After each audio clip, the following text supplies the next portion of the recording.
दिव्या के अधूरे सवालों को जैसे अनुज पूरी तरह समझ गया। अनुज काफ़ी अतरंगी तरीके से कहा, भाई, आप भाई की गर्लफ्रेंड की बात कर रहे हो? लेकिन कौन से भाई? मेरे प्यारे अर्जुन भाई या फिर मेरे खड़ूस आदि भाई?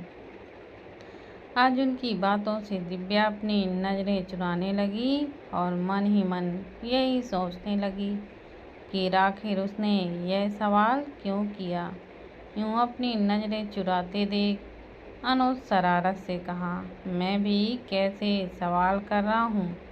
आप तो ऑफकोर्स दादी भाई के बारे में ही पूछोगी ना? दिव्या ने झट से जवाब दिया, नहीं नहीं, मेरा मतलब वो नहीं था। अनुज दिव्या की सिचुएशन को समझते हुए कहा, ठीक है, मैं अपने दोनों भाई के बारे में बताता हूँ। मेरे दोनों भाइयों को ये लड़की में 1% भी इंटरेस्ट नहीं है। माँ तो परेशान हो जाती थी कि आखिर दोनों में कोई शादी करेगा भी या नहीं। वैसे हमें तो पूरा यकीन था कि आदि भाई कभी शादी नहीं करेंगे। दादी ने भी उन्हें कभी नहीं कहा। लेकिन अर्जुन भाई के पीछे माँ तो हाथ धोकर पीछे पड़ी थी। आपको पता है, अर्जुन भाई ने कम से कम 50 लड़कियों को रिजेक्ट कर दिया और जब उन्होंने आपकी तस्वीर देखी तो तुरंत हाँ कर दिए। लेकिन इतना बोल कर अनुज रुक गया। अनुज के रुकते ही दिव्या उसे देखने लगी। इस वक्त अनुज के चेहरे पर दर्द साफ दिखाई दे रहा था। लेकिन अनुज जल्दी से खुद को संभाल कर मुस्कुराते हुए कहा, और आदि भाई, मुझे तो अब भी यकीन नहीं होता कि आदि भाई ने शादी कर ली है और आपके साथ उनका रिश्ता जुड़ गया है। दिव्या अनुज के हर बात और एक्सप्रेशन को नोटिस कर रही है थी, क्योंकि अनुज अंदर से इतना दर्द में होने के बावजूद मुस्कुरा रहा था। ये बात दिव्या को दिल से छू लिया। दिव्या अपना हाथ बढ़ाकर अनुज के गालों को छूकर प्यार से कहा, रिश्ता तो हमारा भी जुड़ चुका है ना? फिर भी आप अपने दर्दों को मुझसे छुपा रहे हो। अनुज दिव्या की तरफ देखकर उसके हाथ को छूते हुए कहा, भाभी, मैं अपने दर्दों को छुपा नहीं रहा, बल्कि आपसे दूर करने की कोशिश कर रहा हूँ। दिव्या ने तुरंत पूछा, लेकिन क्यों? अनुज कुछ बोलता उससे पहले ही उसका फ़ोन रिंग हुआ। वो फ़ोन लेकर दूसरे साइड में चला गया। वहीं दिव्या मंदिर के ऊपर से नीचे जंगलों को एकटक से देखे जा रही थी। कुछ देर बाद अनुज वापस आकर बोला, सॉरी भाभी, लेकिन अभी हमें चलना होगा, हम फिर कभी आएंगे। अनुज के बोलते ही दिव्या उठ गई और दोनों सीढ़ियों से उतरकर कार में बैठ गए। ऑफिस में आदित्य अपने लैपटॉप पर पूरी तरह से व्यस्त, बस अपने हाथों को ही चलाए जा रहा था। तभी दरवाजे पर नॉक होती है तो आदित्य बिना अपना काम रोके अंदर आने के लिए कहा। रॉकी जल्दी से आकर बोला, सर, आपकी कोई इन्फॉर्मेशन निकालने की कोशिश कर रहे हैं। आदित्य अपने लैपटॉप से नज़रें हटाकर एक नज़र रॉकी को देखा, फिर अपने आँख लैपटॉप पर गड़ाए हुए बोला, ये कोई नई बात नहीं है। खैर, पता करो, किसे मेरे बारे में जानने की इतनी दिलचस्पी हो गई है? रॉकी ओके सर कहकर फिर कहा, सर, दादी ने आपको आज जल्दी घर बुलाया है। आदित्य रॉकी को जाने का इशारा करता है और खुद अपने काम पर मग्न हो गया। वहीं राठौर विला में एक कार तेजी से रुकती है और प्रियांश कार से उतरकर तेज कदमों से विला के अंदर जाने लगता है। प्रियांश को जब से पता चला कि दिव्या अर्जुन की वाइफ है तो बहुत ज़्यादा परेशान हो गया। भले ही यह खबर झूठी थी कि दिव्या अर्जुन की वाइफ है, लेकिन प्रियांश ने जितना जानना था उसके हिसाब से वो बहुत ज़्यादा परेशान हो गया था। प्रियांश अंदर आकर देखा तो उसकी माँ नीलम राठौर सोफे पर बैठकर कुछ भूल रही थी। प्रियांश अपनी माँ को देखकर उनकी तरफ बढ़ गया। वहीं उसकी माँ तो अपने ही में पूरी व्यस्त थी। तभी प्रियांश ने उन्हें पुकारते हुए कहा, माँ। प्रियांश को इस वक्त घर पर देखकर नीलम जी ने हैरानी से कहा, आप इस वक्त यहाँ? प्रियांश हॉल के चारों तरफ नजरें घुमाकर कहा, माँ दी कहाँ है? नीलम अपने सवालों में बंधी हुई बोली, प्रीत तो अपने कमरे में है, लेकिन आप ऑफिस। वह इसके आगे कुछ बोल पाती कि प्रियांश सीढ़ियों से जाते हुए बोला, मैं भी मिलकर आता हूँ। नीलम जी तो बस उसे हैरानी से जाते हुए देखने लगी। प्रियांश सीढ़ियों से चढ़कर एक कमरे के अंदर गया। कमरा बहुत ही ज़्यादा बड़ा और खूबसूरत था। कमरे के चारों तरफ एक लड़की की तस्वीरें लगी हुई थीं।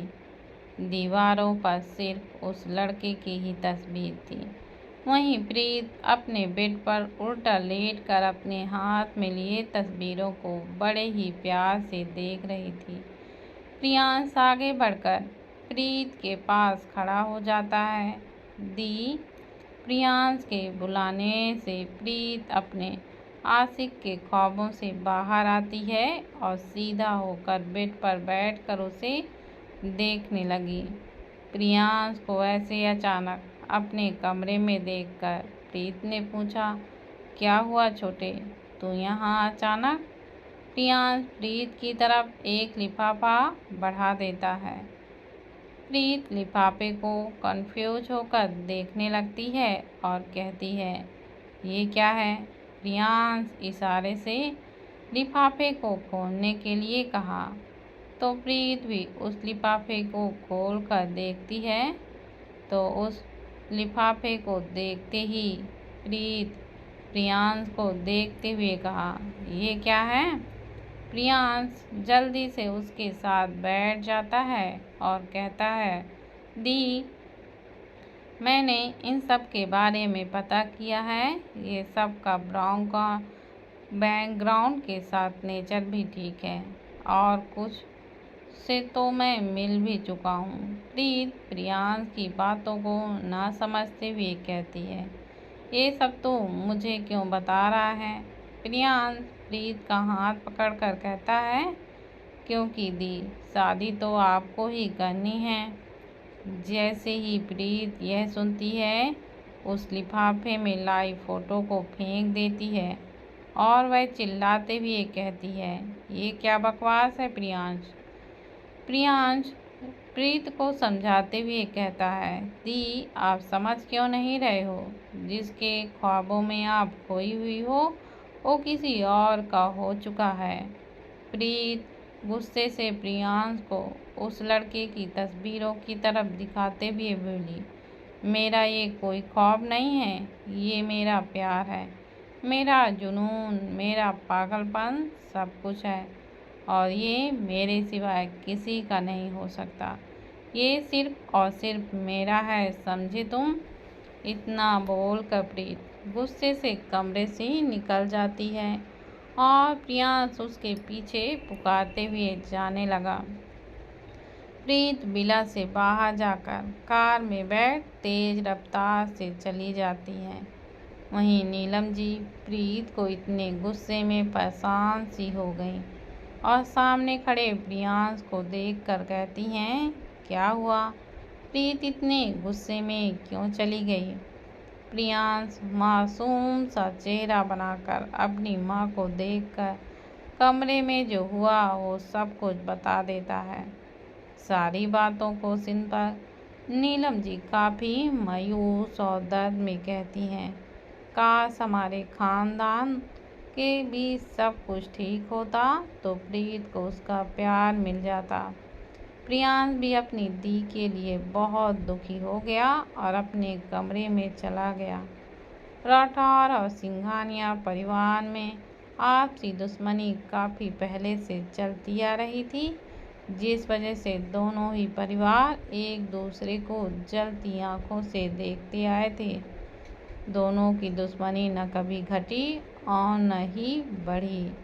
प्रीत एक ऐसा नाम था जो सिंघानिया परिवार से जुड़ना चाहती थी, लेकिन तरुणा देवी ने कभी भी यह इजाज़त नहीं दी। इजाज़त न मिलने की वजह से प्रीत का पागलपन हद पार कर चुका था और इस पागलपन में उसने सिंघानिया परिवार पर कई हमले भी करवाया। लेकिन आदित्य ने अपनी एक नज़र में ही सारे हमलों को पलट कर रख दिया। प्रीत राठौर परिवार की सबसे लाडली और उसके दादा दादी, उसके पापा तीनों ही प्रीत पर अपनी जान छिड़कते थे।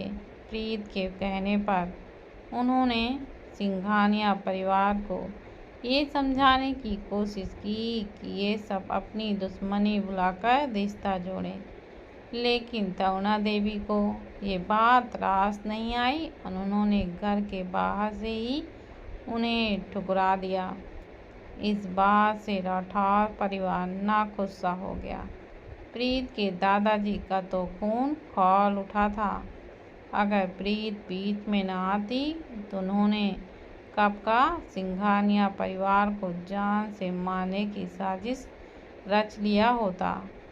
प्रीत काफ़ी गुस्से में कार को एकदम से तेज रफ्तार में चलाए ही जा रही थी। वो कभी बर्दाश्त नहीं कर सकती थी कि कोई उसके प्यार को उसका ना कहे।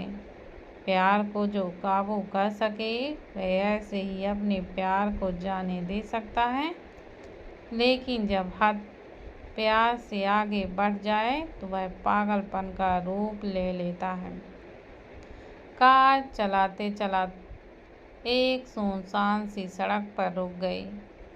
प्रीत कार से उतरकर कार के आगे में उठकर बैठ गई और अपने फ़ोन में वॉलपेपर पर लगी लड़के की फ़ोटो देखकर बोली, तुम सिर्फ और सिर्फ मेरे हो। मैं किसी का भी तुम्हें होने नहीं दूंगी। जिसने भी तुम्हें मुझसे छीना है उसे मैं जल्द नरक के दर्शन करवा दूंगी और तुम सिर्फ मेरे हो जाओगी। इतना बोलकर प्रीत अपने फ़ोन को अपने सीने से लगा लेती है और फिर अपनी आंखें बंद कर लेती है। वहीं आदित्य जब शाम को घर लौटा तो हॉल में कुछ लोगों को देखा। उसके साथ उसके पूरे परिवार उनके साथ बैठे हुए थे। आदित्य को देखते ही तरुणा देवी अपनी जगह से खड़ी हो जाती हैं। आदि, तरुणा देवी के बुलाते ही सबकी नज़र आदित्य पर चली गई और सब अपनी जगह पर खड़े हो गए। आदित्य अपने कदमों को बढ़ाते हुए तरुणा देवी के पास गया। तरुणा देवी दिव्या को भी अपने पास बुलाती हैं और आदित्य के सामने खड़ा कर देती हैं। फिर उन लोगों को देखते हुए तरुणा देवी बोली, ये हमारे पोते आदित्य और इनकी पत्नी दिव्या। इंट्रोड्यूस कराने पर आदित्य उन लोगों से हैंडशेक करता है और दिव्या सबको हाथ जोड़कर नमस्ते करती है। तभी उनमें से एक आदमी ने कहा, वैसे हमने बिजनेस की दुनिया में इनका नाम बहुत सुना है, लेकिन कभी देखा नहीं था। उनकी बात सुनकर तरुणा देवी बस मुस्कुरा देती हैं और उन्हें बैठने के लिए कहती हैं। तभी एक आदमी बैठते हुए बोला, हमने अर्जुन से बहुत कनेक्ट करने की कोशिश की, लेकिन उनका कॉल लग ही नहीं रहा, इसलिए हम यहीं आ गए। अर्जुन का नाम सुनते ही सबके चेहरे पर दर्द उभरने लगे।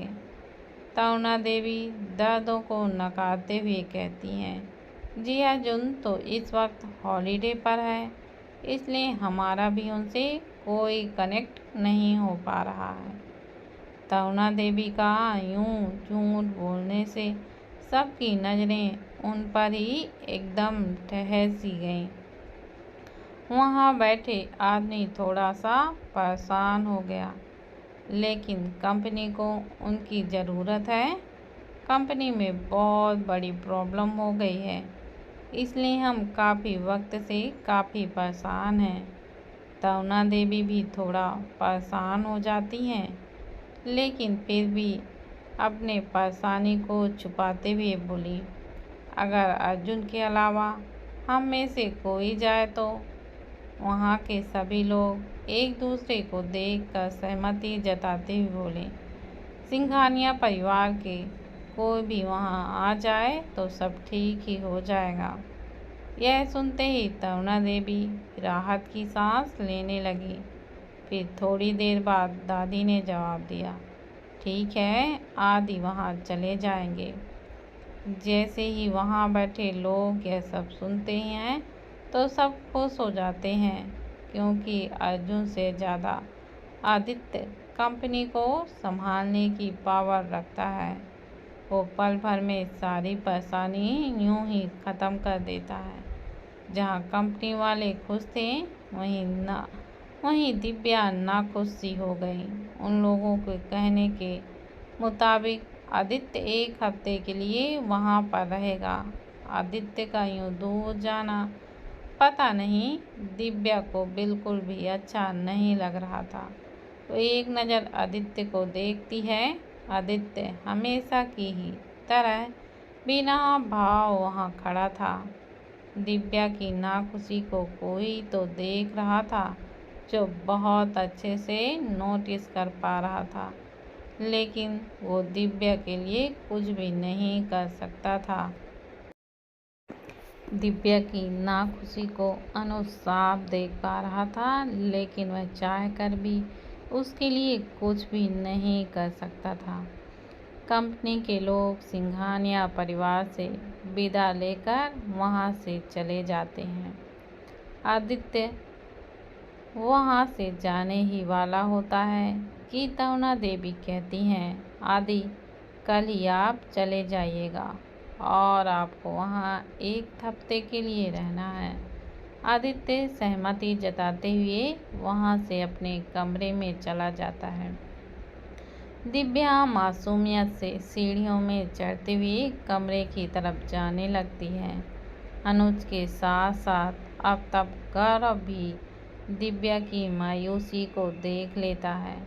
गौरव को भी दिव्या के लिए बहुत बुरा लगता है, लेकिन वह भी कुछ नहीं कर सकता था। दिव्या मायूस सी कमरे में पहुंचती है।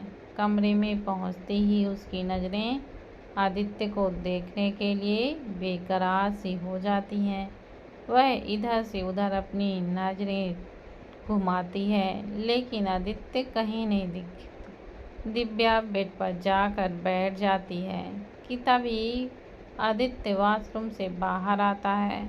आदित्य के आहट से दिव्या की नज़रें उसकी तरफ चली जाती हैं। आदित्य को देखते ही दिव्या को सुकून सा लगता है। आदित्य अपने कदमों को बढ़ाते हुए दिव्या की तरफ जाने लगता है। जैसे ही यह दिव्या को एहसास होता है तो उसकी धड़कनें तेज़ी से धड़कने लगती हैं। दिव्या बस एकटक आदित्य को ही देखे जा रही थी। कुछ देर बाद आदित्य दिव्या के बिल्कुल पास पहुंचता है और झुकते हुए टेबल से अपना फ़ोन लेता है। इस वक्त आदित्य दिव्या के काफ़ी ज़्यादा करीब था। आदित्य की करीबी महसूस होते ही दिव्या अपनी आंखें बंद कर लेती है। आदित्य अपना फ़ोन लेकर दिव्या को बिना देखे कमरे से बाहर निकल जाता है। उसके जाते ही दिव्या अपनी आंखें खोलकर दरवाजे की ओर देखती है। तभी उसे एक आवाज़ सुनाई देती है, आदित्य सिंघानिया सिर्फ और सिर्फ मेरा है। तुम लोगों का उसे देखने का कोई हक नहीं है, वह बस मेरा है। आवाज़ कानों में पड़ते ही दिव्या उस दिन में खो जाती है। कॉलेज के गार्डन में एक लड़की बिल्कुल किसी महारानी की तरह बैठी हुई थी और सभी स्टूडेंट को वहाँ बुलाई थी। दिखने में तो काफ़ी खूबसूरत दिख रही थी, लेकिन घमंड उसकी खूबसूरती को कहीं छुपा सी रही थी। मीरा भी दिव्या को खींचते हुए वहाँ लेकर आती है। तभी उस लड़की की तेज आवाज़ उस गार्डन में सुनाई देती है, सब के सब कान खोलकर सुन लो, आदित्य सिंघानिया सिर्फ और सिर्फ मेरा है। उसे देखने का हक तुम में से किसी को भी नहीं है। उसकी यह बोलने से दिव्या चिढ़ते हुए कहती है, ये प्रीता पागल है क्या? ये बताने के लिए यहाँ सबकी भीड़ को इकट्ठा किया है और तू तो मुझे भी यहाँ खींच के लेकर आ गई ये बकवास सुनने के लिए। मीरा मुस्कुराते हुए कहती है, आदित्य है ही इतना हैंडसम, उसके लिए कोई कुछ भी कर जाए। अगर मैं होती तो। दिव्या उसे रोकते हुए बोलती है, बस कर, सबको बस उसका हैंडसम होना ही दिखता है, किसी को ये नहीं दिखता वह कितना खड़ूस है। मीरा झट से कहती है, ऐसा क्या कर दिया उसने तेरे साथ जो तू हमेशा चिढ़ी रहती है? दिव्या यह सुनकर हड़बड़ाते हुए कहती है, कुछ भी नहीं, वो मेरे साथ क्या करेगा? दिव्या की बात और उसके चेहरे के एक्सप्रेशन बिल्कुल भी मैच नहीं हो रहे थे, इसलिए मीरा उसे शक की नज़रों से देखने लगती है। मीरा को यूं घूरता देख कर दिव्या चिढ़ते हुए कहती है, अब ये घूरना बंद कर और यहाँ से चल। इतना बोलते ही दिव्या मीरा को घसीट कर वहाँ से ले जाती है। दिव्या ये सब सोच ही रही थी कि वह एकदम से वर्तमान में आकर रुक जाती है और साइड में रखी फोटो फ्रेम को देखकर अपने हाथ को बढ़ाकर छूने लगती है। रात के 12 बजे जब आदित्य कमरे में आता है तो देखता है दिव्या बेड पर नहीं होती। वह नज़रें बालकनी की तरफ करता है तो उसे दिव्या बालकनी में दिखाई देती है। दिव्या को यूं जगता देख आदित्य को कुछ समझ नहीं आता। आदित्य की आहट से दिव्या भी पलटकर आदित्य को ही देखने लगती है। आदित्य को सोफे की तरफ बढ़ता देख दिव्या जल्दी से बालकनी से आकर सोफे पर बैठ जाती है, क्योंकि दिव्या को पता चल चुका था कि आदित्य सोफे पर ही सोने वाला था और उसे ये भी पता था कि आदित्य सोफे पर बिल्कुल भी कंफर्टेबल नहीं सो सकता था। दिव्या की हरकत से आदित्य उसे घूरते हुए देखने लगता है, लेकिन दिव्या उसे नज़रअंदाज करते हुए अपने फ़ोन पर कुछ करने लगती है। अब आदित्य कभी दिव्या को देखता तो कभी बेड को। उसे समझ ही नहीं आता कि वह सोए तो कहाँ सोए। आदित्य की आदत भले ही देर रात तक जगने की थी, लेकिन फिर भी वह सोता तो ज़रूर था। उसकी जगह पर तो आज दिव्या ने ही डेरा जमाया हुआ था। आदित्य को ये बात पता था कि अगर वह बेड पर जाकर सो गया तो दिव्या सोफे पर ही सो जाएगी और ये कभी वह होने नहीं देगा। आदित्य को यूं खड़ा देखकर दिव्या चोर नज़रों से उसे देखती है और फिर अपने फ़ोन को वह देखने लगती है। कुछ देर तक खड़े रहने के बाद आदित्य अपने कदम बेड की तरफ बढ़ा देता है। दिव्या उसे देखकर खुश हो जाती है। दिव्या खुशी थी कि आदित्य सारी लाइट्स को ऑफ कर देता है और कम लाइट्स की लैंप ऑन कर देता है। इतना करने के बाद आदित्य दिव्या की तरफ बढ़ने लगता है। दिव्या तो बस उसे हैरानी से ही देखे जा रही थी। आदित्य दिव्या के कुछ दूरी पर उसी सोफे पर बैठ जाता है और अपने सर को सोफे पर रखकर अपनी आंखों को वह बंद कर लेता है। दिव्या का पूरा प्लान चौपट हो जाता है। उसने कभी सोचा नहीं था कि आदित्य ऐसा भी कर सकता है। अब दिव्या का चेहरा उतर सा जाता है। काफ़ी देर तक दिव्या अपने फ़ोन को ही देखती रहती है। आदित्य अब तक गहरी नींद में सो चुका था। दिव्या फ़ोन से ध्यान हटाकर आदित्य की तरफ देखती है। आदित्य बैठे बैठे सोफे पर बिल्कुल भी सो नहीं पा रहा था। उसका सर बार बार एक तरफ झुके ही जा रहा था। यह देखकर दिव्या काफ़ी इरिटेट होकर कहती है, ठीक से सो नहीं पा रहे हैं, फिर भी इन्हें सोफे पर ही सोना है, जैसे उनकी बीवी हो। यह बोलकर दिव्या आदित्य के बिल्कुल जाकर पास बैठ जाती है। बैठ तो जाती है, लेकिन उसे थोड़ी सी घबराहट सी होने लगती है। तभी फिर से आदित्य का सर झुकता है तो दिव्या आदित्य से पूरी तरह सट जाती है और आदित्य का सर अपने कंधे पर रख लेती है। उसके ऐसा करते ही आदित्य अपना हाथ दिव्या के हाथ के ऊपर रख देता है। आदित्य के हाथ थामते ही दिव्या उसे देखने लगती है। आदित्य को इतने करीब देखकर दिव्या को बहुत सुकून सा मिलता है। दिव्या की धड़कन पर उसका कोई काबू नहीं था। वह शांत कमरे में शोर करती जा रही थी। आदित्य की सांसें दिव्या के गर्दन पर टकरा रही थी, जिससे दिव्या सिरह सी जा रही थी। ऐसे ही दिव्या आदित्य के करीबी और सांसों को महसूस कर कुछ पलों में ही सो जाती है। अंधेरों से घिरा कमरे में एक लड़की को कुर्सी से बांधा गया था। उसकी हालत से साफ पता चल रहा था कि वह 24 घंटों से ऐसी ही बंधी हुई है। वहाँ दो आदमी आकर उस लड़की के हाथ पैर खोलते हैं और घसीटते हुए कमरे से ले जाते हैं। वह लड़की बस चिल्लाए ही जा रही थी। वह दो आदमी काफ़ी बेरहमी से लड़की के कमरे के अंदर ढकेल देते हैं। वह लड़की एक आदमी के पैरों के नीचे गिर जाती है। जब वह सर उठाकर उसे देखती है तो वह लड़की उस आदमी को नफरत और घिन भरी नज़रों से देखती है। वह आदमी और कोई नहीं, ध्रुव था।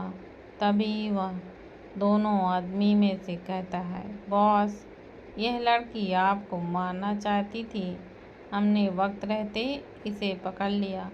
ध्रुव उस लड़की को देखकर उसके सामने एड़ियों के बल बैठ जाता है और उस लड़की के जबड़ों को जोर से पकड़कर कहता है, ऐसा क्या गुनाह कर दिया मैंने जो तुम मुझे मारना चाहती हो? वह लड़की नफरत से कहती है, क्यों, तुझे अपने गुनाह भी याद नहीं? ध्रुव हंसते हुए कहता है, क्या करूं बेबी, इतने सारे गुनाह किए हैं मैंने कि गिनने का वक्त ही नहीं मिला। वह लड़की गुस्से से कहती है, और तुझे लगा कि तू मेरी दी को मारने का गुनाह करेगा और तू बच जाएगा। आखिर क्या गलती की थी मेरी दी ने? बस यही ना कि गलती से उनसे तुम्हारे ऊपर पानी गिर गया। ध्रुव मुस्कुराते हुए कहता है, अच्छा तो तुम उसकी बहन हो? फिर उसके चेहरे पर अपने हाथ फेरते हुए उन दोनों आदमियों को वहाँ से जाने का इशारा करता है और कहता है, वैसे अपनी दीदी से काफ़ी खूबसूरत हो तुम। खैर, बात करने में वक्त नहीं बिताते। आखिर तुम्हारी दी ने जो गलती की, उससे बड़ी गलती तो तुमने की है और गलती की सज़ा तो मिलती है। इतना बोलते ही ध्रुव उस लड़की को पकड़कर बेड में फेंक देता है और अपने शर्ट की बटन को खोलते हुए कहता है, आज मैं तुम्हें बताता हूँ कि मैंने तुम्हारी दी को कैसे मारा। ध्रुव के इस तरह बोलने पर भी उस लड़की की आंखों में बिल्कुल भी डर दिखाई नहीं दे रहा था। यह देखकर ध्रुव थोड़ा सा हैरान हो जाता है, क्योंकि आज तक ध्रुव ने जितनी भी लड़की के साथ ज़बरदस्ती की थी, लड़की या तो गिड़गिड़ाते हुए उससे छोड़ने की भीख मांगती थी या फिर डर से बस खुद को छुड़ाने की कोशिश किए जा रही थी। लेकिन यह लड़की ना ही चिल्ला रही थी और ना ही वह उससे भीख मांग रही थी, बस ध्रुव को नफरत से देख रही थी। ध्रुव अपने शर्ट को फेंककर उस लड़की के ऊपर आ जाता है। उसके ऊपर आते ही लड़की एक जोरदार पंच उसके सीने पर मारती है। ध्रुव सीधे बेड से नीचे गिर जाता है। वह लड़की चिल्लाते हुए कहती है, मुझे अपनी दी की तरह कमज़ोर मत समझना। ध्रुव अब तक खड़े हो जाता है। पंच खाने के बावजूद ध्रुव को बिल्कुल गुस्सा नहीं आता। वह मुस्कुराते हुए कहता है, आई लाइक स्ट्रॉन्ग गर्ल्स। इतना बोलकर इस बार ध्रुव उस लड़की के हाथों को कसकर पकड़ लेता है और अपने पैरों से उसके पैरों को पूरी तरह से गिरफ्त में अपने ले लेता है। उस लड़की के गालों को किस करते हुए कहता है, लेकिन बेबी, तुम इतनी भी स्ट्रॉन्ग नहीं हो कि तुम ध्रुव सूर्यवंशी का मुकाबला कर सको। वह लड़की गुस्से से कहती है, अगर तू ध्रुव सूर्यवंशी है तो मैं भी ज्येष्ठा त्रिपाठी हूँ। ध्रुव मुस्कुराते हुए ज्येष्ठा के हाथों को ऊपर करते हुए एक हाथ से पकड़ लेता है और दूसरे हाथ से उसके कपड़ों को निकालने लगता है। यह देखकर ज्येष्ठा झटपटाने लगती है, लेकिन ध्रुव ने इतना जोर से पकड़ कर रखा था कि वह कुछ भी नहीं कर पा रही थी। कुछ ही देर में ध्रुव ने अपनी हैवानियत दिखाना शुरू कर दिया था। वह ज्येष्ठा को बुरी तरह से किस और बाइट किए जा रहा था। ज्येष्ठा अब भी हार नहीं मानी थी। वह अपनी कोशिश जारी रखी हुई थी, लेकिन उसकी कोशिश नाकामयाब होती जा रही थी। कुछ देर में ध्रुव ने अपनी और ज्येष्ठा के सारे कपड़े उतार देता है और झटके से उसमें समा जाता है। ज्येष्ठा दर्द से चिल्ला उठती है। यह देखकर ध्रुव रुक जाता है। वैसे तो ये नई बात नहीं थी ध्रुव के लिए, लेकिन आज पता नहीं उसे क्या हो जाता है। वह ज्येष्ठा के दर्द सुनकर रुक जाता है। ज्येष्ठा का पहली बार होने की वजह से उसकी दर्द आंसू बनकर बाहर निकल जाते हैं। ध्रुव जैसे ही ज्येष्ठा की आंखों में आंसू देखता है, वह अपना काम चालू कर देता है। ज्येष्ठा छटपटाने लगती है। ध्रुव अपनी स्पीड को और बढ़ा देता है। काफ़ी देर तक जब ज्येष्ठा से दर्द सहन नहीं होता तो वह बेहोश हो जाती है, लेकिन ध्रुव नहीं रुकता। वह वैसे ही उसकी हैवानियत पूरी रात दिखाता है। सुबह करीब 6 बजे वह जाकर रुकता है और ज्येष्ठा को देखता है, जो अब भी बेहोश थी। उसके आंसू गालों पर अब तक सूख चुके थे। ध्रुव ज्येष्ठा के गालों को सहलाता है और उसके माथे को चूमकर बाहों में भरकर सो जाता है। इधर आदित्य की आंखें जब खुलती हैं तो उसे अपने पास किसी होने का एहसास होता है। वह इस साइड में देखता है तो दिव्या उसे सहारा देकर सुकून से सोई हुई थी। उसे देखकर आदित्य को कुछ पल के लिए सुकून सा मिलता है, लेकिन रिश्तों की सच्चाई याद कर वह खुद को दिव्या से छुड़ाता है और दिव्या को उठाकर बेड पर लेटा देता है और फिर वह वॉशरूम में चला जाता है। आदित्य के जाते ही दिव्या अपनी आंखें खोलती है और वॉशरूम की तरफ देखकर मुस्कुराने लगती है।